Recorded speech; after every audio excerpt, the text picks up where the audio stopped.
I was mentioning. Today we have a very important session on methadone. I think most of the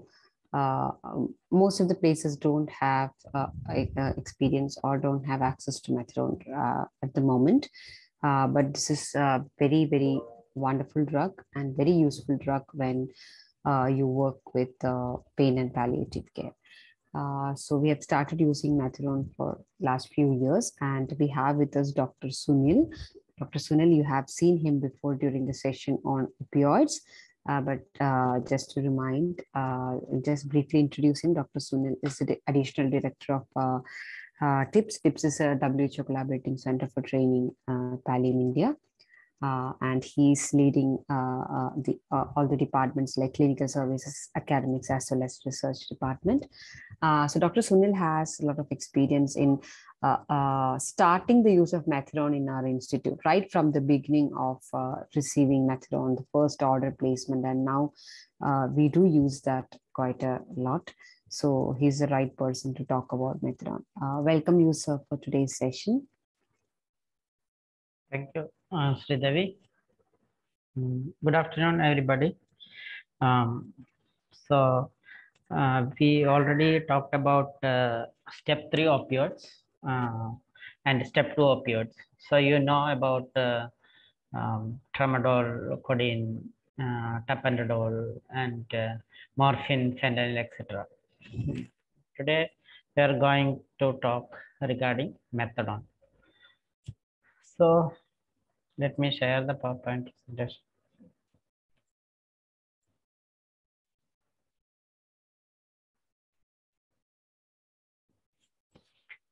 Is it visible now? Yes, sir. Yes, sir. Okay. We will talk much about methadone, the pharmacological properties, what is the use, where should you use methadone, what are the, or who are the optimal candidates for using methadone, and how will you convert from one opioid to methadone. And you might have heard about the risk involved in using methadone. So we'll see what are the benefits and risk. Is it a drug? We should never be used. Okay. Moving on to pharmacology of methadone. Sripriya, before that, we have a poll to do, isn't it? Yes, sir. We have a poll. So we will first do this poll, and then we will continue the session. Yes, sir. Before launching the poll, just some brief. The poll will be conducted in 2 parts. Part 1 will be having 9 questions, and part 2 will be having 6 questions. So once you attempt all the questions in part 1, please submit the poll. Launching the poll right now. You will be receiving prompts in your screens with the questions and the options. Kindly choose the most appropriate answer, which you feel is most appropriate. Choose that option and give submit.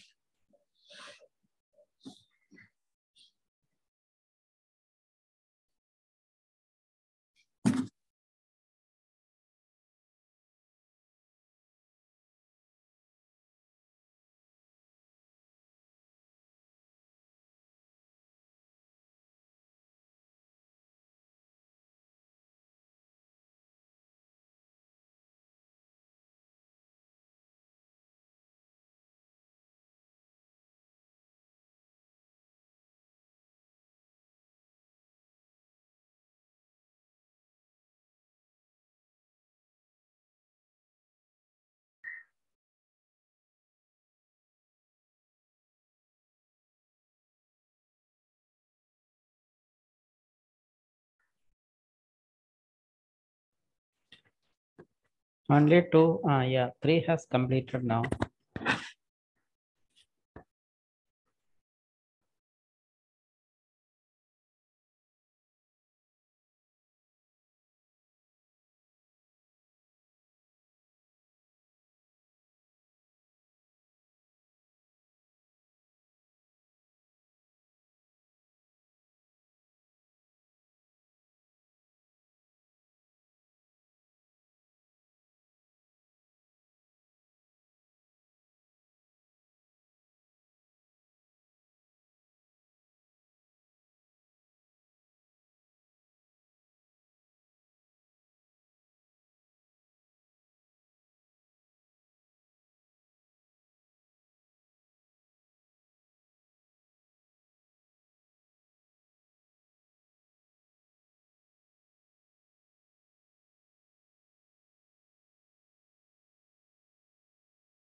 25 people have completed now.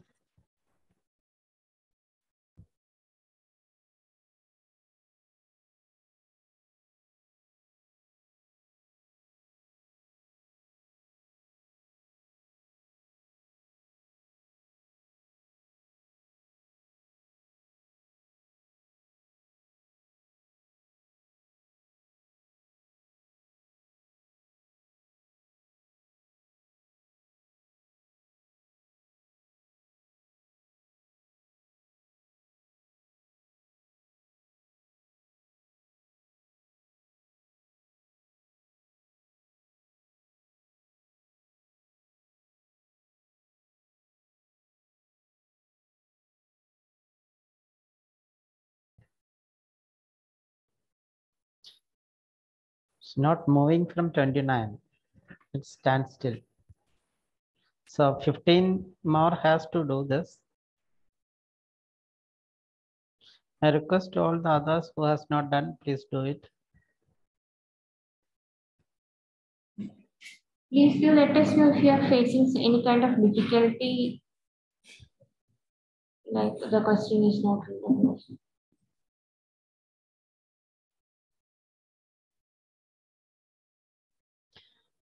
Sripriya, we will stop in 5 minutes. Okay, sir. Last 30 seconds.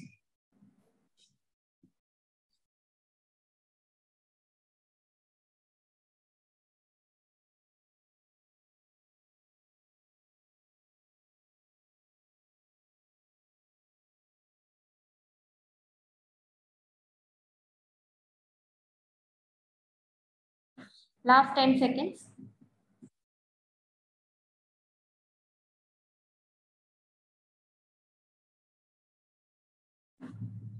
May I end the poll this poll now?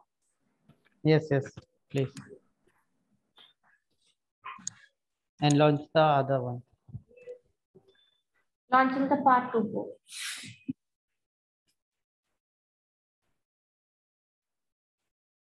So there are only 6 questions in this. So you can stop the poll in 3 minutes. Okay. I will continue the presentation, and at the end we will see whether we need to discuss this.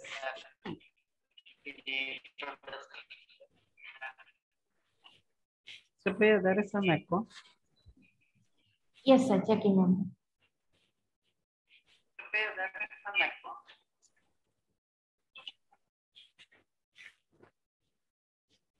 Can you check now, sir?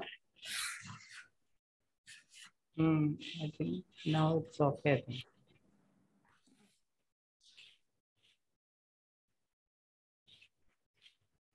Okay, so we are moving on to pharmacology of methadone. Methadone is actually a combination of 2 isomers, S-methadone and R-methadone. And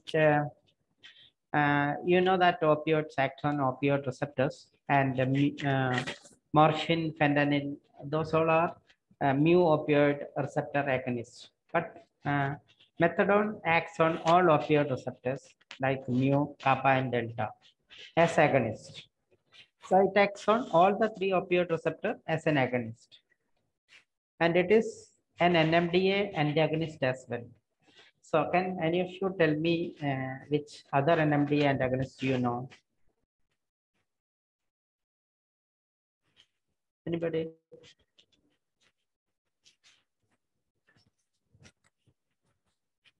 There is a chat coming up. It's ketamine. 1 or 2 people have responded. Yeah. So it's ketamine and methyl D-aspartate antagonist. So ketamine is the other useful NMDA antagonist. So in addition to this, methadone is also act like a tricyclic antidepressants. That is, it inhibits the reuptake of noradrenaline and serotonin. So it has all these 3 properties, which makes it a good candidate for treating pain. Okay. But it also has another problem. You can see it acts on HERG. HERG means human either a go-go. It's a human either go-go related gene. It is abundant in smooth muscles, but it is particularly more in the cardiac muscles. So when this HERG gene is blocked, it causes torsade points. So this, if torsade points occurs, it can cause sudden death of the patient. So this is one of the major side effect of methadone. You can see the other advantages. It acts on all opioid receptors. It acts as an NMDA antagonist. It also acts like a tricyclic antidepressant, but it causes blockade of human either a go-go related gene. Okay. So we will see what are the effects of the action on various receptors. So like when opioids act on opioid receptors, it gives us analgesic effect. So like any other opioid, methadone will give you good pain relief, but it will also have the other side effects because it acts on opioid receptors. Like it can cause respiratory depression, sedation, respiratory depression if it is not used properly.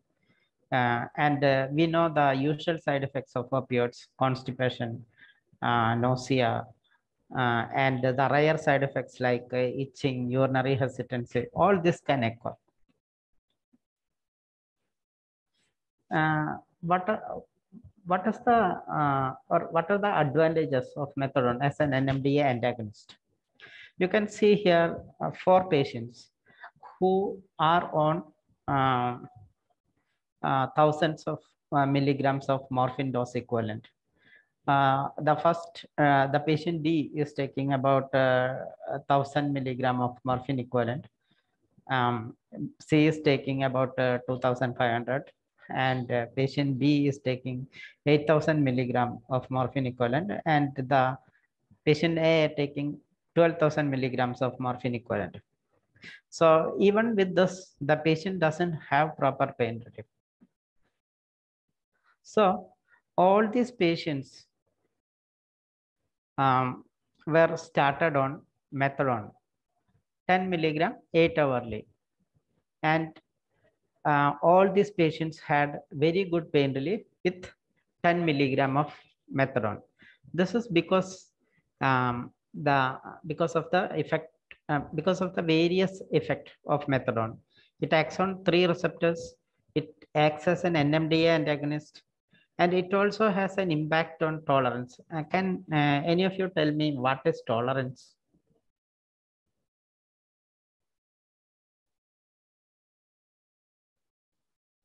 Anybody?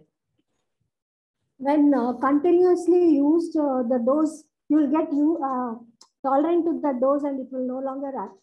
We see it in asthma and all with inhalers and other asthmatic drugs also. The ephedrine and all we used to use before. Yeah. So you will get tolerant to 10 mg. If you're taking, then 10 mg will not act. You have to take it more like that. Okay, thank you, madam. So when you use same amount of drug for long time, suppose it is for pain relief. Suppose it is morphine, and you are continuing to give morphine, maybe 50 milligram for hourly. For maybe for some time, the patient will have good pain relief, but after that. But after that, the patient needs more amount of morphine, maybe 60 milligram to get the same pain relief. And maybe after some time, it will go on to 70, 80 to get the same pain relief. So this is known as tolerance. So probably all these patients have developed tolerance, and methadone is a drug which can also reduce the tolerance. So it prevents and reverses the tolerance also. So what you have to understand is whenever the patient is on higher dose of opioids, probably methadone can be used, and that will give good pain relief for the patient. So because of the effect of on NMDA as well as it's also tricyclic antidepressants, it has an additional effect on neuropathic pain. All of you know that NMDA is involved in central sensitization and wind-up phenomena. And tricyclic antidepressants are the usual medication which is used to treat neuropathic pain as well. And because it is a it inhibits the reuptake of noradrenaline and serotonin. In addition to good effect to treat the neuropathic pain, it also can cause a problem or side effect, which is known as serotonin syndrome. And the serotonin syndrome can occur if you use methadone along with other medication which inhibits serotonin and noradrenaline. So you can see many of these medications like fluoxetine, paroxetine, venlafaxine, citalopram, escitalopram. All this causes either inhibition or reuptake of inhibition of serotonin or both serotonin and noradrenaline as well. So when you use these drugs along with methadone, there is a chance that it can cause serotonin syndrome. So some of the symptoms and signs of serotonin syndrome are it can cause agitation, sorry, hypothermia and tremor, cogwheel rigidity, seizures, etc. So if what you have to understand is there is something called serotonin syndrome, and if you use methadone along with those medications which inhibits the reuptake of noradrenaline and serotonin, keep it in your mind that this can occur, and if a patient develops hyperthermia or agitation, think of whether it is due to serotonin syndrome.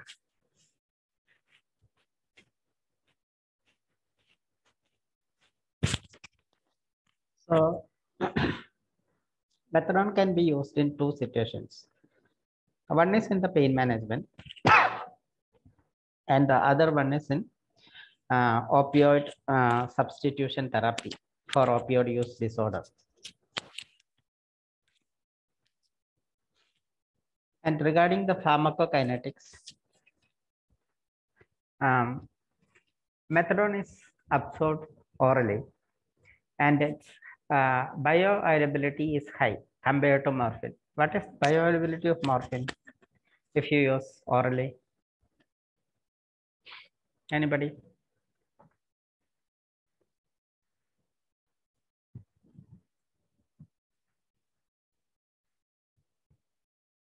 Bioavailability of morphine if it is used orally. So there is a response in the chat, 33. Yeah. It's about 20 to 30%. But here you can see methadone has a bioavailability of about 80%. And usually morphine is not advised sublingually because it is not absorbed well in the sublingual route. But methadone can be given sublingually as well as parectal. So all these routes and injectable preparations are also available, but it is not available in India. Okay. So after absorption, what happens is when you administer methadone, up to 2 to 4 hours, you can see this methadone in the blood. And during that time, the patient will get pain relief. But after 2 to 4 hours, it will disappear into the tissue binding sites, especially in brain, GIT, kidney, liver, muscles, and lungs. And only after filling the tissue binding sites. So once the tissue binding sites get saturated, then only the methadone will be liberated into the systemic circulation. Okay, and average elimination half-life is 22 hours. So that means 1 day. So how many half-life will it take for opioid to get the blood level stabilized? Anybody? How many half-lives for opioids to get the blood level stabilized?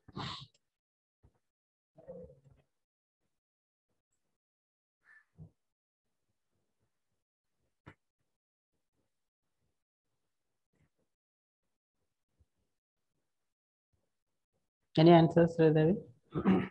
5 days. Yeah, it's usually 5. So you can see 22 hours, you can take it as 1 day. So at least 5 days you have to wait before increasing the dose of methadone. That's what is one of the important point you have to understand. But in case of morphine, the half-life is 4 hours and 5 into 4, 20 hours. So morphine, 1 day, it will take only 1 day to get the blood level stabilized. So you can increase the dose of morphine next day. But in case of methadone, it will take about 5 to 7 days. So you have to wait till 5 to 7 days before increasing the dose. So you can see that when you administer the methadone, first it will go into the tissue binding sites. It will get saturated. And once it is saturated, then only it will liberate the methadone into the systemic circulation, which will provide pain relief. So this is the most important thing. It will take 5 to 7 days. So in the liver, it is metabolized extensively, and there are various cytochrome P enzymes involved in the metabolism of methadone. So that makes it more complex because many cytochrome P enzymes are involved. So you know that many of the medicines are also metabolized in liver. So it can cause either inhibition or induction of cytochrome P enzyme that can alter the level of methadone in the blood. So we should be careful about this.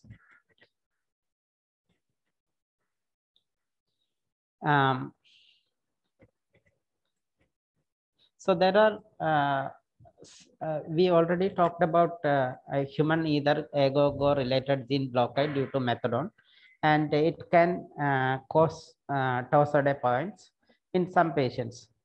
But there are various risk factors involved in this, and electrolyte abnormalities, old age, female gender, structural heart disease like congenital heart disease, heart failure, genetic predisposition, then other QT prolonging medications, and corrected QT interval if it is more than 450 milliseconds per day, and higher doses of methadone.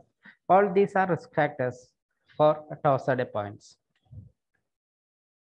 So how should we monitor the patients who are on methadone? So understand that there are various investigations like getting a baseline ECG and getting electrolytes like calcium, potassium, and magnesium are important. But all of this has to be done depending on the goals of care of the patient. So if the patient is only a few months to live, I think it is not necessary to do all these investigations. So always do the investigation depending on the goals of care only. And the baseline investigations are ECG, calcium, potassium, and magnesium. And these are recommendations from a consensus white paper method, which advises ECG 2 to 4 weeks after initiation of methadone, and when the dose of methadone reaches 30 to 40 milligram per day, as well as 100 milligram per day.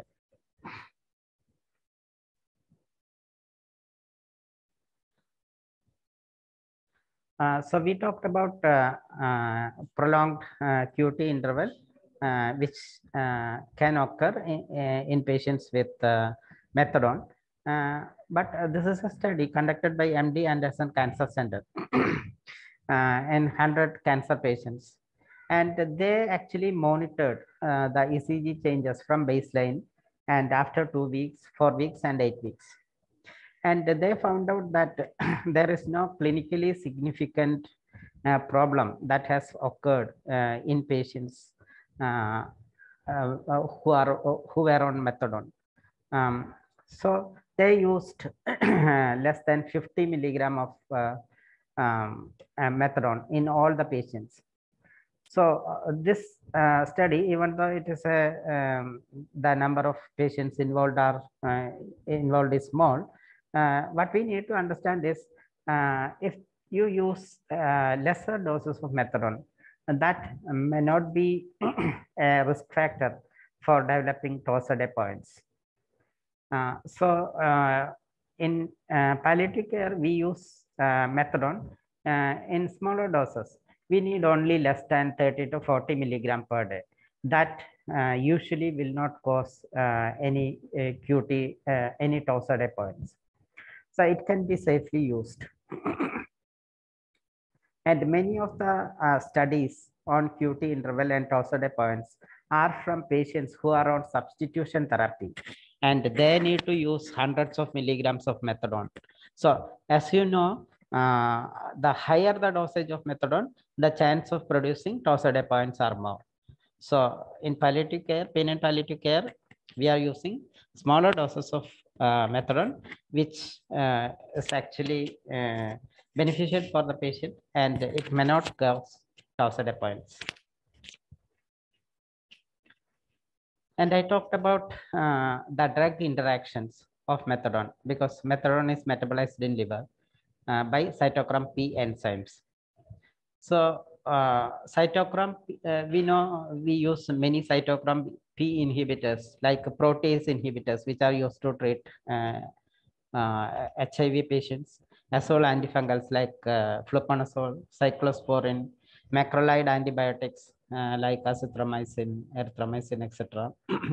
All these can cause inhibition of cytochrome P enzymes with resultant increase in methadone levels.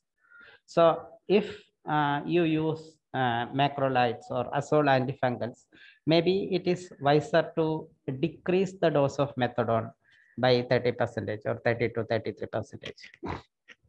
Likewise, there are cytochrome P inducers: phenytoin, smoking of carbamazepine, rifampicin, carbamazepine, and St. John's wort. Can anybody tell me what is St. John's wort?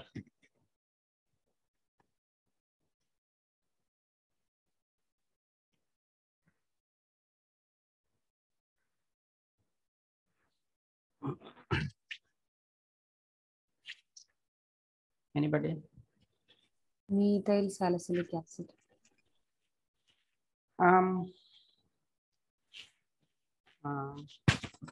Any more response?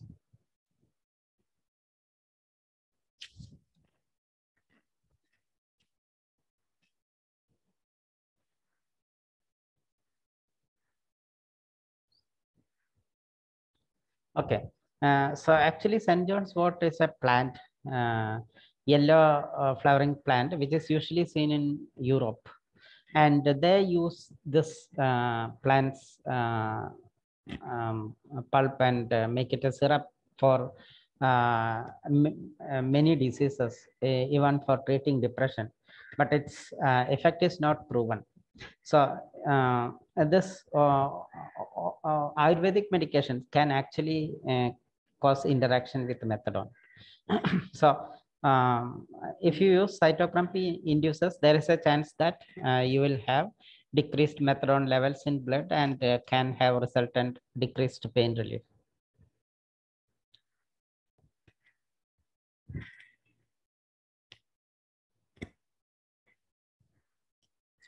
So as I told already, when you start on an inhibitor, maybe it is better to reduce the dose of methadone by 25 to 33%. And if you are starting an inducer, we usually do not change the dose of methadone, but as you know that the level of methadone will be reduced, watch the patient for any increase in pain or withdrawal symptoms. And also, if there is pain, you can provide short-acting medications like morphine for breakthrough pain. And who are the appropriate candidates for methadone, or when you have to start methadone for patients? Even though methadone is an analgesic, it is termed as an adjuvant in certain situations. Suppose the patient is taking morphine, and the patient says, I have good pain relief most of the time, but at night, sometime I have pain. And if you use methadone in small dose at night, this patient will have good pain relief, and she will be able to sleep night without pain. So if you use methadone like that, it is that is called as an adjuvant in that situation. So small dose at night or small dose at morning, then it is called as an adjuvant. And we know that many patients, or not many patients, maybe some 10-15% of patients may not respond to the usual opioids like morphine or fentanyl. And in such situations, you can use methadone.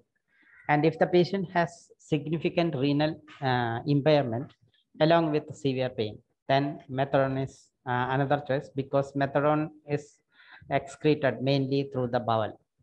So methadone is comparatively safer drug along with the fentanyl for patients with renal impairment. And the half-life of methadone is, or the duration of action of methadone is 8 to 12 hours. So if the patient want to take the opioids less frequently, maybe morphine can be converted to methadone. So only the patient need to take it only twice or thrice a day. And if the patient is on higher doses of opioids, then probably methadone is a good candidate. And if the patient has side effects which we are unable to control with the opioids, then you can convert that opioid into methadone. And some patients may complain of allergy to opioids. Then in such situation, you can use methadone. So these are the indications in which you can use methadone. So pain refractory to other opioids, significant renal problems with pain, and need for a long-acting opioid. If the patient is on higher doses of opioids, other opioids, and poorly controlled opioid side effects or adverse effects, like toxicities, myoclonus, delirium, etc. And if the patient is allergic to other opioids.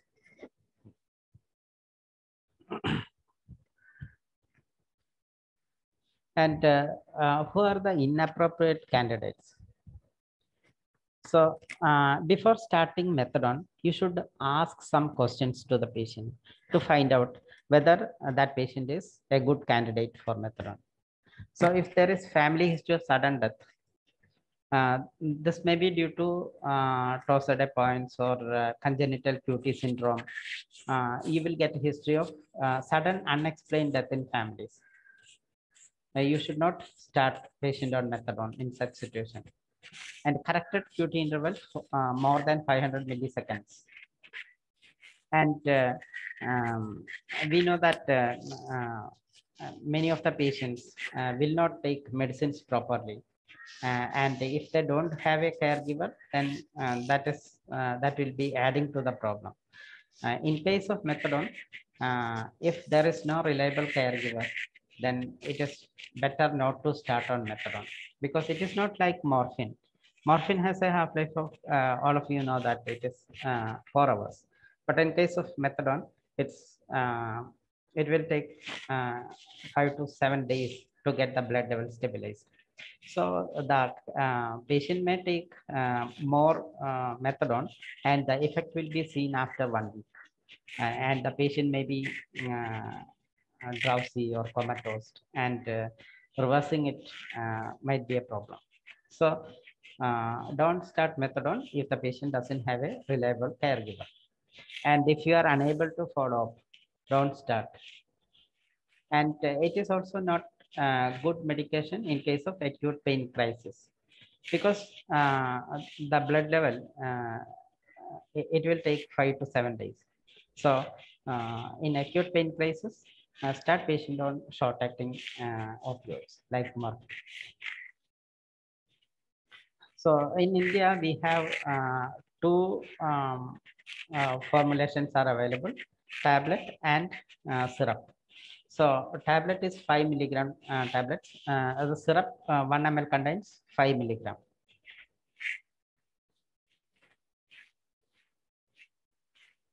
So we will move on to the conversion to methadone.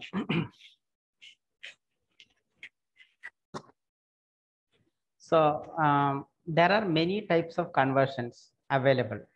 But now we have been actually we are confused with which method to use when we started patient on methadone. But now we use only one method, which is advised by the white paper consensus method. So this is the conversion factor according to the white paper consensus method. If the patient is taking less than 60 milligram of oral morphine per day, the dosage you have to start is 2 milligram to 7.5 milligram per day. And if the patient is already on opioids, and if it is between 60 to 199 milligram oral morphine equivalent per day, and patient is less than 65 years old, then the conversion factor is 10:1. So 10 milligram of oral morphine is equivalent to 1 milligram of methadone if the patient is less than 65 years, as well as the dose is between 60 to 199 milligram. And if the dose is more than 200 milligram, or if the patient is more than 65 years old, the conversion factor is 20:1.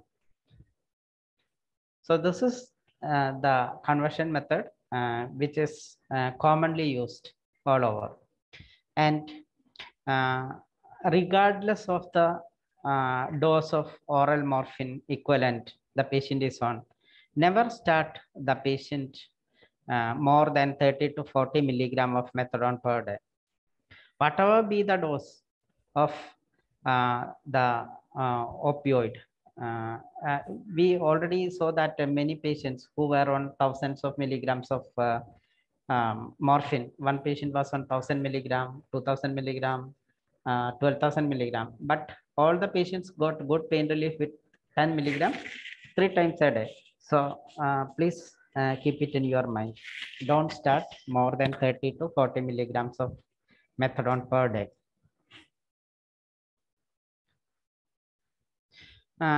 This is important. If you have to wait till 5 to 7 days before increasing the dose of methadone. And if the patient is having some hepatic impairment or patient is elderly, then maybe it is better to wait for up to 2 weeks before increasing the dose of methadone. And if the patient is taking less than 30 milligram per day, maybe 5 milligram per day can be increased. So once you increase, then wait for 1 week.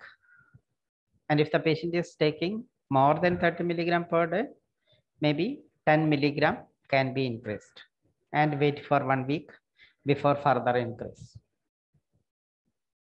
So I will give you some examples so that you will be able to understand better.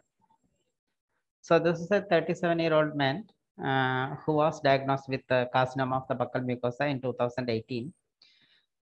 But then he had a second primary papillary carcinoma of the thyroid, and he underwent surgery and radiation. And in 2019, he had level 2 nodal recurrence for which he underwent surgery. And you can see this patient. He is sitting with his head between both knees. So he described the pain starting inside the left ear, going back to head, and then to submental region. And it is pricking 10 by 10, continuous. And actually, he underwent extraoral mandibular nerve block from outside 3 times, but he didn't had any pain relief. So they started him on injection morphine. But as the patient had toxicities, they reduced the dose and discharged the patient with tablet morphine like this: 10, 15, 10, 30, and 10 milligram SOS. And even with this dosage, patient had toxicities of opioids. And he was also tried on tricyclic antidepressants and anti-epileptic medications. So when the patient came to us, he was on these medications: tab morphine, pantoprazole, ciprofloxacin, acetylopram, saroseptidase, diclofenac patch, and paracetamol. Actually, patient was not depressed. It is because of his pain. He had a depressed mood only.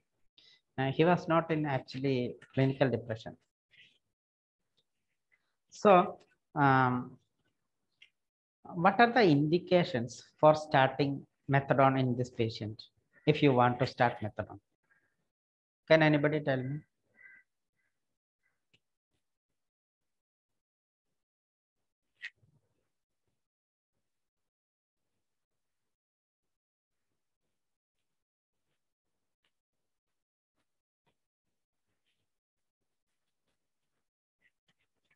Persistent pain is one response. Okay.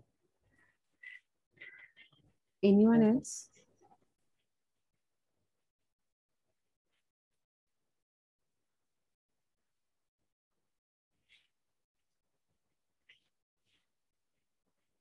What type of pain is this? Opioid tolerant neuropathic component, refractory pain, tolerance to morphine are some other responses. Yeah. So this patient, he has a complicated neuropathic pain because he was started on tricyclic antidepressants and anti-epileptic medication without any pain relief. And he has opioid toxicities. So those are two factors which indicates that this patient can be started on methadone. There were some responses with that same too, sir. The morphine toxicity. Yeah. Okay. So before starting methadone, what all we have to ask the patient: is there a history of sudden and unexplained death in your family? Is there a reliable caregiver? And actually, for this patient, ECG or electrolytes is not important because his goals of care is comfort care. He didn't had any palliative or curative oncological intervention. And as I told you, there are many medications which can interact with methadone. So ciprofloxacin is one. So that need to be changed. Pantoprazole can be another thing which can interact with methadone. So you may change it to ranitidine and ciprofloxacin to maybe penicillin group of drugs. And acetylopram in this patient, it is not required. And as you know, that acetylopram can cause, there is a chance of serotonin syndrome as well as QT interval prolongation. So it can be stopped. Paracetamol can be continued. So how we can calculate the dose of methadone? What is the total dose of morphine this patient was taking?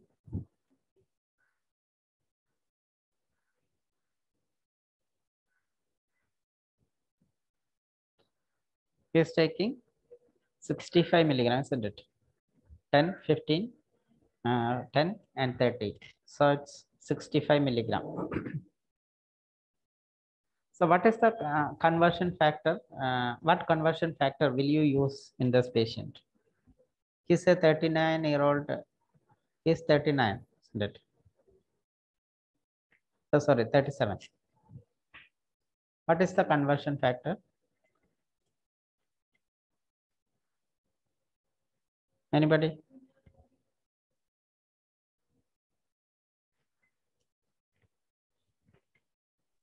Milligram to 10 1 to milligram. Yeah. So morphine equivalent daily dose is 65 milligram. This is the total dose of morphine. Then his age is 37 and his morphine equivalent daily dosage is between 60 to 199 milligram. So we can use the conversion factor of 1 by 10. So 65 divided by 10, it's 6.5 milligram of methadone per day. So you can use syrup methadone 3 milligram BD, or if it is tablet, you can use 2.5 milligram, that is 5 milligram. But if it is syrup, you can give it up to 6 milligram. Okay, but as you know, it will take 5 to 7 days to get the stable pain relief. Then you have to continue the morphine on an SOS basis. So you will continue tab morphine 10 milligram Q4H on an SOS basis. It is not Q4H and SOS.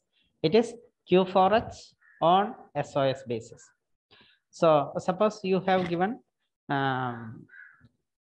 methadone in the morning, maybe at 6 a.m. You will ask the patient, do you have pain? Patient says, I don't have any pain. Then you will not administer 6 a.m. dose of morphine. Then maybe at 10 a.m. you will again ask the patient, do you have pain? Patient say, I have pain. So you have to give morphine. Then at 2 p.m. you again ask. Patient says, no, I don't have pain. Then you will not give. So that's what 10 milligram Q4H SOS means. So this patient, he was started on 2.5 milligram BD and tau morphine 10 milligram Q4H SOS basis. He had better pain relief. And on after 6 days, we increased it to 2.5 milligram TID. Then he had satisfactory pain relief. But on 19/9, it was found he need better pain relief than this. Then it was increased to 3.75 or 2.5 and 3.75. And he was continued on other medications. This patient had very good pain relief. Actually, he was in severe pain, and in the bed, he used to keep his head between the legs all the time. And it is very terrible to see him in that posture. But with methadone, he attained very good pain relief. So this is another patient, 39-year-old woman with carcinoma of the pancreas, stage 4, with liver, lung, and splenic metastasis. She received 5 cycles of chemotherapy, but the disease was progressive. So the oncologist told her to stop chemotherapy. And she was receiving palliative care from the oncologist. And this is the pain pattern. You can see the pain on the back. It starts on the left lateral aspect of the chest and abdomen, and it goes to the back. And the pain is continuous. She's describing the stabbing, and pain score is varying between 8 to 10. And she was on morphine, tramadol, and paracetamol. And with all this, her pain reduces to 7 by 10. And she was unable to sleep, and she was depressed due to pain. In addition, she also had myoclonus, which is one of the toxic symptoms of morphine. So this was the prescription the patient was taking when we saw her. Tab morphine 20 milligram 6 hourly, injection tramadol 100 milligram IV TID, injection paracetamol 1 gram 6 hourly IV, gabapentin 100 milligram TID, amitriptyline 25 milligram HS, and bisacodyl 5 milligram 2 HS. So can any of you tell me what are the indications of starting methadone in this patient?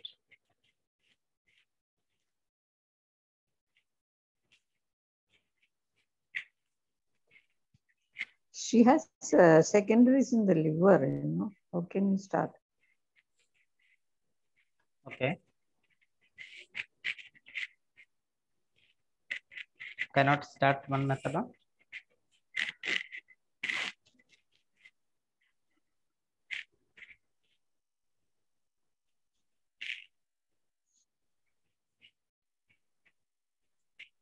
Anybody? Opioid side effects and persistent pain. Yeah. So first of all, patient has liver metastasis, but it was not contributing to very much altered liver function. Okay. So in this patient, patient had pain which is refractory. You can say refractory to opioids because it was producing myoclonus, which is one of the opioid toxic effects. You can see that patient was not only receiving morphine, she was also receiving tramadol, along with the agents to treat neuropathic pain, like gabapentin and amitriptyline. So the pain was starting on the left side of the chest and abdomen, which was radiating to back. So it looks like neuropathic pain as well. So neuropathic pain, opioid toxicities, those are two indications in this patient to start on methadone. Do we need to do any investigation in this patient? Yes. Okay. There is So one Liver function. because of secondaries in liver, we may need to reduce the ongoing medication, so need more adjuvants. okay. Previous question. So and the investigations, baseline ECG, LFT. Okay, this patient already had an investigation because she was getting treatment from her oncologist. So we didn't do any other investigation specifically to start methadone because her goals of care was comfort care. So please keep it in your mind. We need not do all the investigations like ECG, calcium, potassium, magnesium. If the goals of care is comfort care, but if it is if the patient is on palliative or curative oncological interventions, then definitely you can do the investigations. What should be the conversion factor here?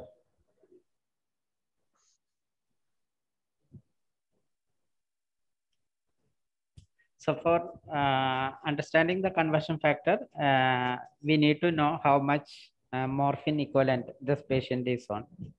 So how much what is the total dose of oral morphine equivalent in this patient? Anybody?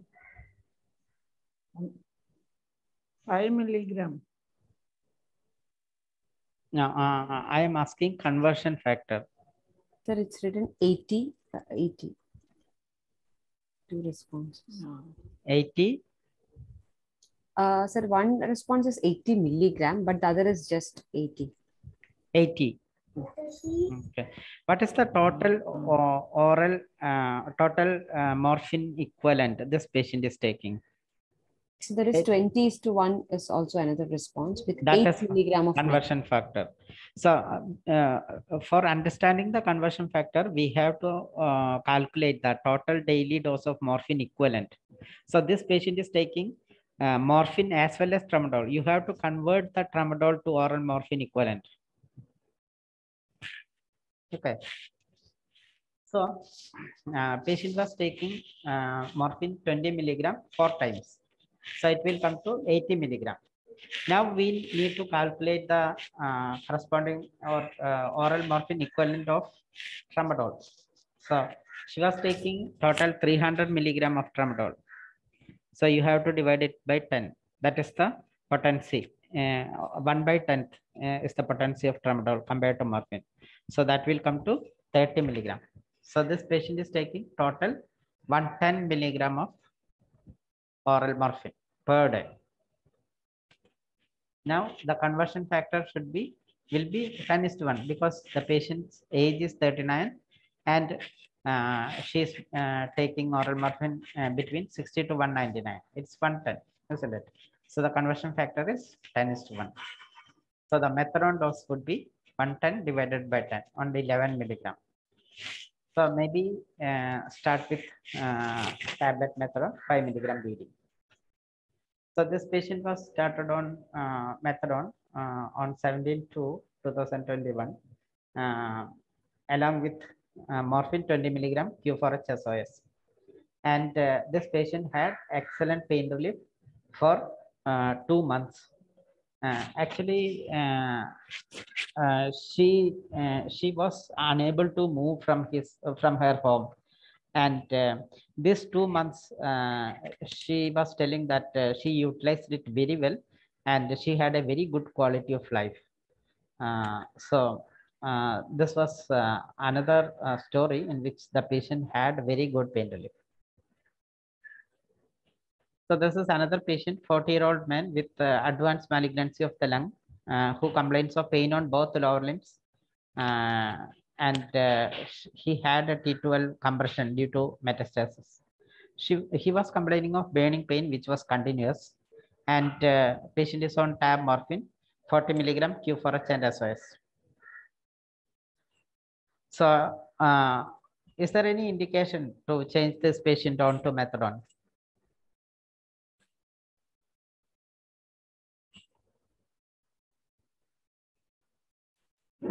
So there are a few questions related to the last patient. Should we take it up right now or towards the end? I think we can answer now. Yeah. So for the last patient, Dr. Mekha is asking, if the goal is comfort care, do we explain the possibility of hepatic encephalopathy? And do we offer palliative sedation for those who develop encephalopathy? That's one question. And yeah, the second Okay. one. So the patient can have a hepatic encephalopathy because she has liver metastasis. She's asking general query, not particularly the patient. Yeah. So for hepatic encephalopathy, you can try to treat with conservative methods like if she's in agitation and delirium, use haloperidol. And sometimes you may not be able to control it with haloperidol alone. And in such cases, rarely you may need palliative sedation. But should we tell them that there is a possibility of hepatic encephalopathy? That you can discuss with the patient and the caregivers. Yeah, definitely we have to talk to the patient and caregivers regarding that. And Dr. Kavita is asking, we are giving 10 milligram when the total dose needed was 11. Okay, so that's because the patient was, you can actually give 5.5 milligram, but it is very difficult to give 5.5 milligram. 5 milligram tablets are available, which are easy for the patient to consume. So that's why it was given 5 milligram BD. And sir, for this question, Dr. Vaidyanathan has answered burning pain, neuropathic. The indication, you asked for the indication. Yeah. This patient has burning pain, which appears like neuropathic because he has spinal cord compression. So what should be the conversion factor in this patient? Anybody?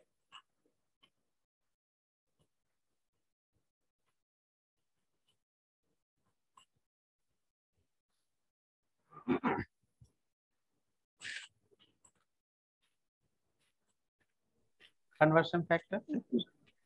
You have to convert that. Actually, have to give dexamethasone.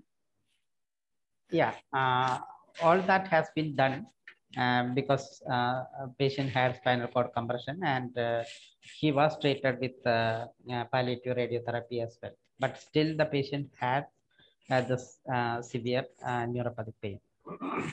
So there are multiple responses. Two people Yeah. telling one is 10:1 and the others are telling 20:1. Yeah, let's see what should be the conversion factor. So this is the morphine equivalent daily dosage.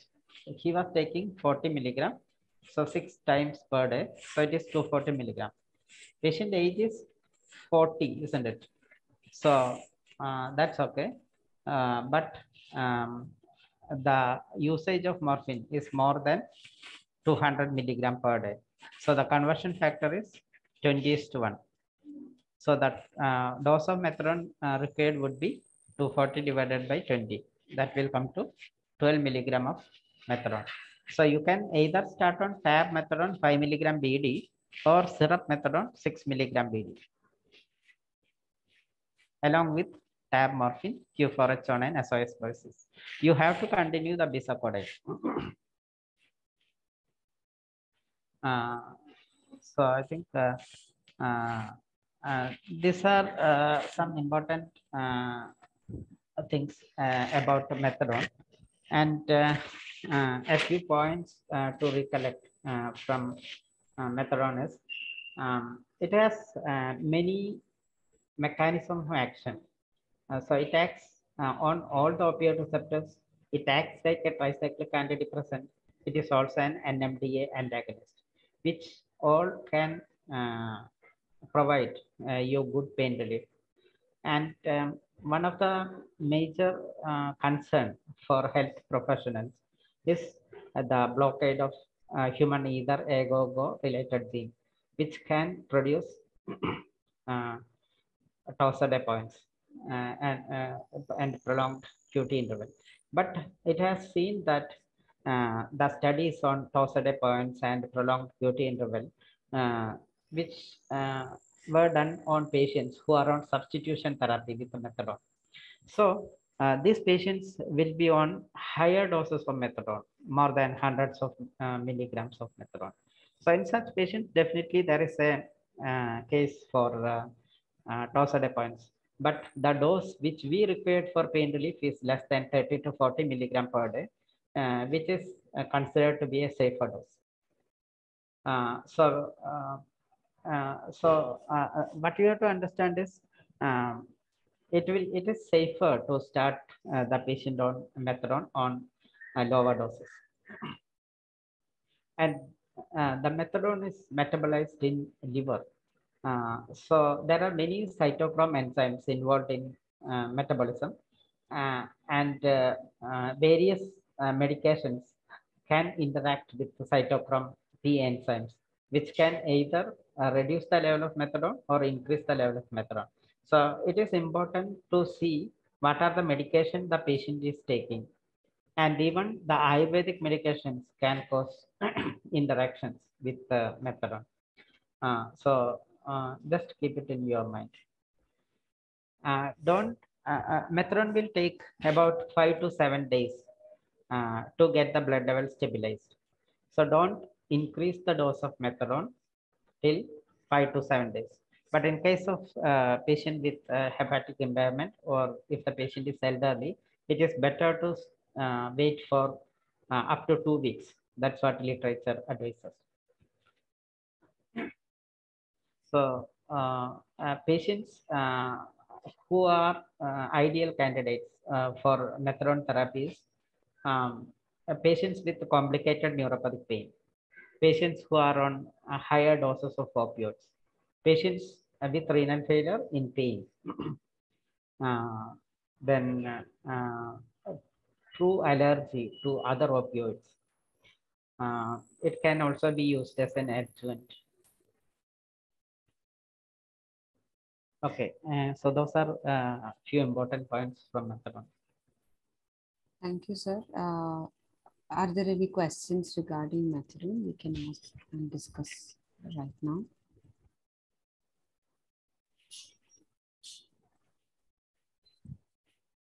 And as you all know, this will be the last session for this batch. So if you have any query regarding the other medications or any management, I think Dr. Sunil is also here. You can ask those questions.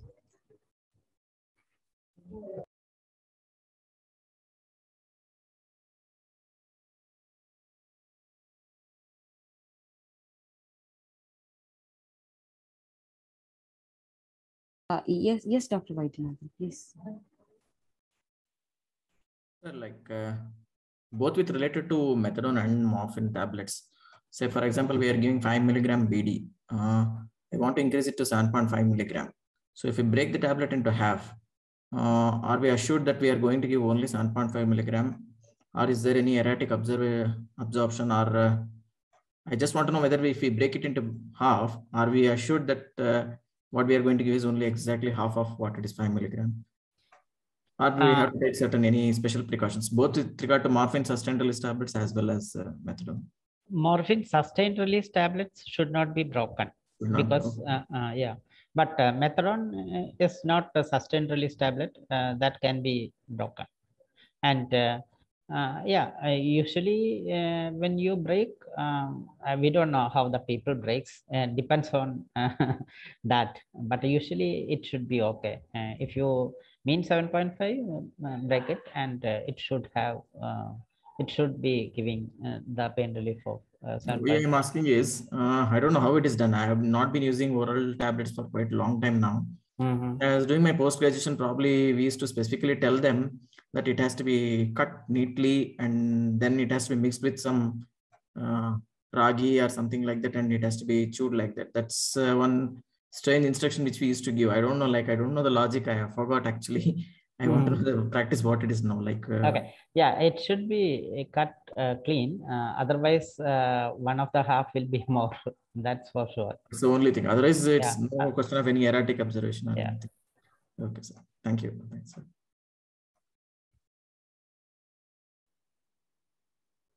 And I think we can break the immediate release tablets usually, sir. Right? Dr. Sunil, you are telling about the sustained release one, right? The immediate release morphine, we'll be able to break. Yeah. Immediate release can be broken, but the sustained release, if you break it, then it will not work properly.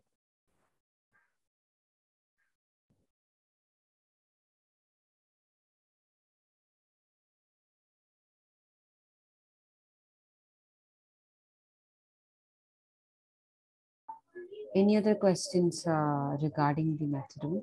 So Dr. Kavita has asked regarding the assignments. If you have any query regarding the assignments, please write to us. Like there are people already writing to us through email or WhatsApp or even call us if you have any issues regarding the assignment. So you can always reach out to us.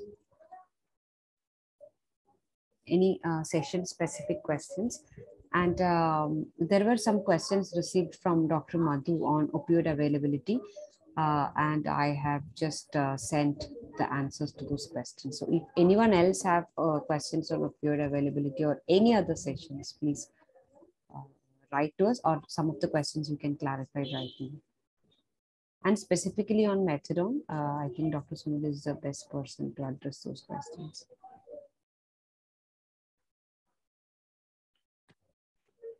And one more thing is that if you have RMI license, recognized medical institution status, methadone should be available under that status. You would be able to purchase methadone with that. So no need to get any other license to get methadone.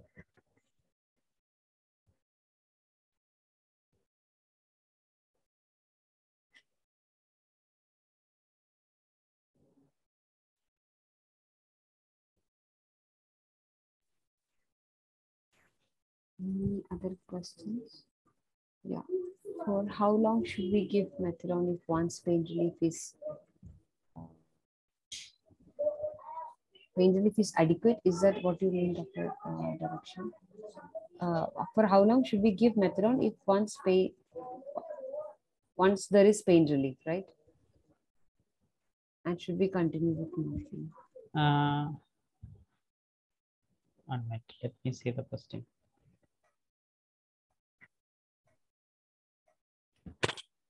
Dr. Daraksha, can you just unmute and clarify the questions? I think some typing error.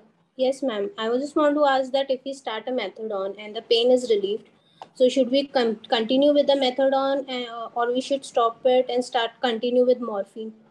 We are already giving morphine with methadone and the pain is reduced. Yeah. Actually, mostly we convert patients from morphine to methadone or from any other opioid to methadone because the patient didn't had good pain relief with the other opioid. That's why we converted to methadone. So as long as the pathology is not reversed by chemotherapy, radiotherapy, or any other interventions, the pathology will be there. So you need to continue with methadone. But if you have done anything to correct that pathology, then maybe you will be able to taper and stop methadone. It is applicable to any other opioids. Thank you, sir. Thank you.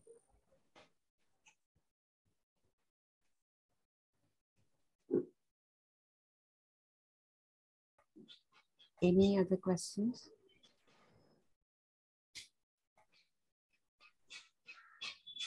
Dr. Vaidyanathan.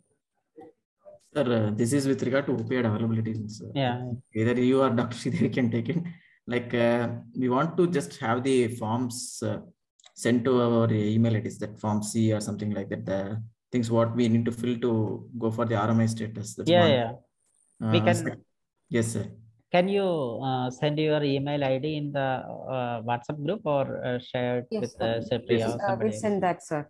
The second thing is that filling up of the forms, like how many patients, how many drug. We just need to have some sample filling. Like these are all the way it should be filled. That's one thing. Yeah. If we can do it, sir. Yeah, we can help you. Request. Thank you, sir. Where are you from? Sir, he's from Mysore. So I'll give your contact info to Mr. Vishnu. He was there during the last session. So Vishnu, I think Vishnu will be dealing with this, your state. So he'll get back to you. Which institution are you working for? Kaveri Hospital, sir. It's a private institution. Okay. Kaveri Heart and Multispecialty. Okay.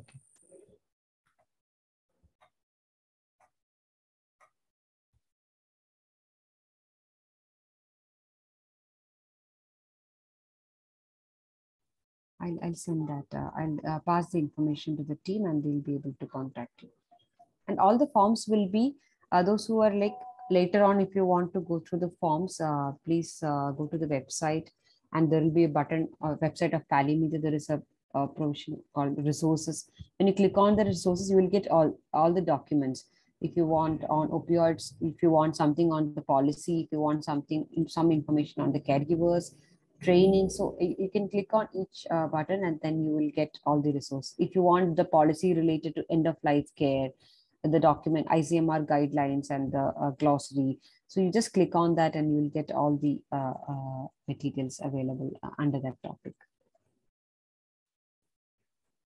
So thank you so much, everyone, for being with us. Maybe we have 10 more minutes. If you have any critical comments for us to improve the whole course, it will be helpful for us. We understand that we